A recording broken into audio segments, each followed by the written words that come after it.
ഒരു വ്യാപാരി മദീനയിൽ ഒരു പെൺകുട്ടിയെ കണ്ടു. അവളെ വിവാഹം ചെയ്തു. പക്ഷേ അവൾ ഗർഭിണിയായപ്പോൾ അവൻ തിരികെ വന്നില്ല. എന്താണ് സംഭവിച്ചത്? നമുക്ക് നോക്കാം. ഇന്ന് മദീനയായി അറിയപ്പെടുന്ന യസ്രിബിൽ നിന്നാണ് ഈ കഥ ആരംഭിക്കുന്നത്. ഹാഷിമും സംഘവും കുറച്ചു ദിവസം അവിടെ വിശ്രമിക്കാമെന്ന് കരുതി. ഒഴിവു സമയത്ത് യസ്രിബിലെ മാർക്കറ്റിൽ അവർ ചുറ്റി നടന്നു. കച്ചവടം പൊടിപൊടിക്കുന്നു. അവരൊരു പെൺകുട്ടിയെ കണ്ടു. മിടുമിടുക്കിയായ കച്ചവടക്കാരി. കച്ചവടത്തിലുള്ള അവളുടെ മിടുക്ക് ഹാഷിമിന് ഇഷ്ടപ്പെട്ടു. അവളെപ്പറ്റി കൂടുതൽ അറിയാൻ താൽപ്പര്യമായി. യസ്രീബിലെ പ്രധാനപ്പെട്ട കുടുംബമാണ് ബനു നജ്ജാർ. ഈ യുവതി ബനു നജ്ജാർ കുടുംബത്തിലെ അംഗമാണ്. കാണാൻ നല്ല ഭംഗി. പേര് സൽമ. സൽമയെ വിവാഹം ചെയ്താൽ കൊള്ളാമെന്നു ഹാഷിമിനു മോഹം. മനസ്സിലെ മോഹം കൂട്ടുകാരറിഞ്ഞു. അവർ സൽമയുടെ ബന്ധുക്കളുമായി ബന്ധപ്പെട്ടു. പ്രസിദ്ധനും ധനികനും ഭരണാധികാരിയുമായ ഹാഷിം സൽമയെ വിവാഹാലോചന നടത്തുകയോ? എന്തൊരതിശയം! ബനു നജ്ജാർ കുടുംബത്തിന് ഇതിൽ പരമൊരു പദവി ലഭിക്കലിക്കാനുണ്ടോ? അവർ വിവാഹത്തിന് സമ്മതിച്ചു. സൽമയുടെ ഖൽബു നിറയെ സന്തോഷം. മക്കയിലെ ബന്ധുക്കളെ വിവരമറിയിച്ചു. അവർക്കും സന്തോഷം. കച്ചവട സംഘം കടന്നു പോകുന്ന വഴിയിലാണല്ലോ യസ്രിബ്. അവിടെ ഒരു ബന്ധമുണ്ടാകുന്നത് നല്ലതാണ്. സന്തോഷം നിറഞ്ഞ ജീവിതം അങ്ങനെ ഒഴുകിക്കൊണ്ടിരുന്നു. സൽമ ഗർഭിണിയായി. ബനു ഹാഷിം കുടുംബത്തിന് അതൊരു ആഹ്ലാദ വാർത്തയായിരുന്നു. വിവരം യസ്രീബിലുമെത്തി. കെട്ടിച്ചയച്ച പെൺമക്കൾ ഗർഭിണികളായാൽ പ്രസവത്തിന് സ്വന്തം വീട്ടിലേക്ക് കൊണ്ടുവരണം.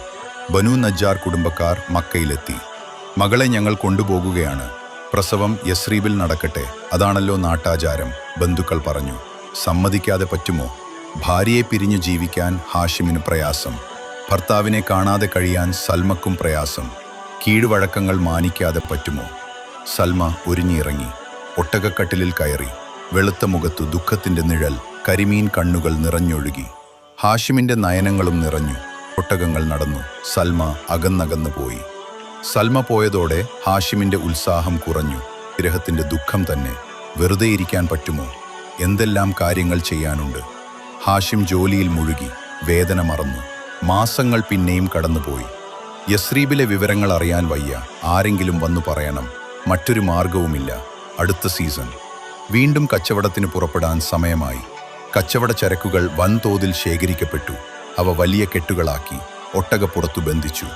ഷാമിലേക്കുള്ള ദീർഘയാത്ര ആരംഭിക്കുകയാണ്. ഷാമിൽ നിന്നുള്ള മടക്കയാത്ര യസ്രീബിലൂടെയാണ്.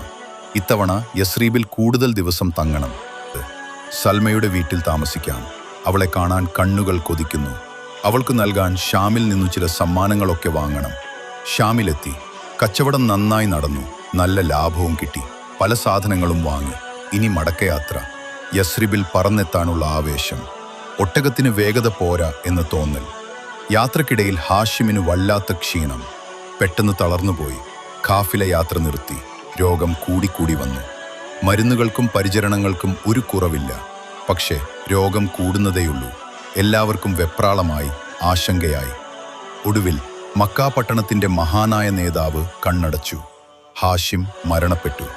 മയ്യിത്തു നാട്ടിലെത്തിക്കുക എളുപ്പമല്ല. അന്നാട്ടിൽ തന്നെ ഖബറടക്കി. യസ്രിബിൽ സൽമ ഭർത്താവിനെ കാത്തുകാത്തിരുന്നു. കാണാതായപ്പോൾ അവൾ ഒരുപാട് സങ്കടപ്പെട്ടു. ദിവസങ്ങൾ കടന്നുപോയി. സൽമ പ്രസവിച്ചു. നല്ല അഴകുള്ള ഒരാൺകുട്ടി. കുഞ്ഞിനു ഷൈബതുൽ ഹംദ് എന്ന് പേരിട്ടു.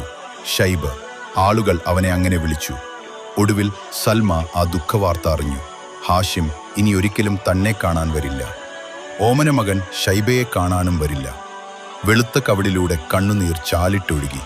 പൊന്നുമോനെ മാറോട് ചേർത്ത് സൽമ പൊട്ടിക്കരഞ്ഞു.